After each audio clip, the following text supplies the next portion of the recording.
સુરતની વાત કરીએ સુરતના કાપોદ્રામાં અપહરણ બાદ વેપારીની હત્યાનો ભેદ ઉકેલાયો છે। પોલીસે 2 આરોપીઓની ધરપકડ કરી। 3 આરોપીઓ હજુ પણ ફરાર છે। એક આરોપીની બહેનને મૃતકનો સાળો ભગાડી ગયો હતો।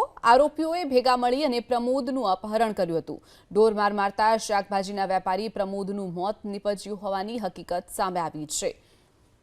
તો સુરતના કાપોદ્રામાં શાકભાજીના વેપારીનું પહેલા અપહરણ કરવામાં આવ્યું, ત્યારબાદ તેની હત્યા કરી દેવામાં આવી હતી। પોલીસે 2 આરોપીઓની અત્યાર સુધીમાં ધરપકડ કરી છે, જ્યારે 3 આરોપીઓ હજુ પણ ફરાર છે। એક આરોપીની બહેનને મૃતકનો સાળો ભગાડી ગયો હોવાનો ખુલાસો થયો છે, જેને ખાર રાખી અને આરોપીઓએ ભેગા મળી પ્રમોદનું અપહરણ કર્યું હતું અને તેને ઢોરમાર મારવામાં આવ્યો। ઢોરમાર મારતા જ પ્રમોદ નામનો જે શાકભાજીનો વેપારી છે તેનું મોત નીપજ્યું છે।